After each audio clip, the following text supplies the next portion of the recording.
استاد اور شاگرد۔ شاگرد غور سے سن رہا تھا۔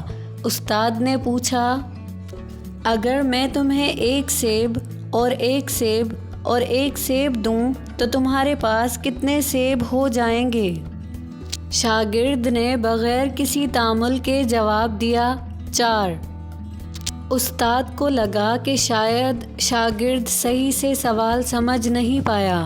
استاد نے اطمینان سے دوبارہ پوچھا، دیکھو، اگر میں تمہیں ایک سیب اور ایک سیب اور پھر ایک سیب دوں تو تمہارے پاس کل کتنے سیب ہو جائیں گے؟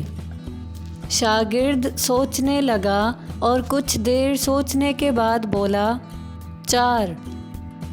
اب استاد کچھ حیران ہوا اور اسے غصہ بھی آیا، مگر اس نے دوبارہ سوال کیا۔ اب کی بار شاگرد نے استاد کے چہرے پر پھیلی مایوسی دیکھتے ہوئے کافی سوچ کر جواب دیا اور کہا، 4۔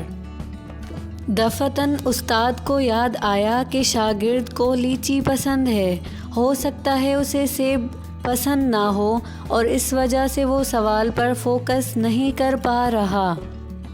لہٰذا استاد نے پوچھا، اچھا بتاؤ، اگر میں تمہیں ایک لیچی اور ایک لیچی اور ایک لیچی دوں تو تمہارے پاس کل کتنی ہوں گی؟ شاگرد نے سوچ کر جواب دیا اور سوالیہ انداز میں کہا، 3۔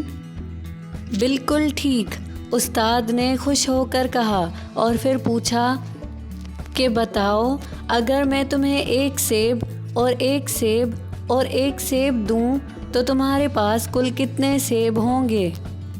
4، شاگرد نے جواب دیا۔ اب استاد کو بہت غصہ آیا۔ اس نے پہلے تو شاگرد کو ڈانٹا اور پھر غصے میں پوچھا، کیسے 4 سیب؟ شاگرد نے معصومیت سے جواب دیا، کیونکہ ایک سیب میرے بیگ میں پڑا ہوا ہے۔ لہٰذا غصہ کرنے سے بہتر ہے کہ انسان پہلے دوسروں کی رائے جان لے۔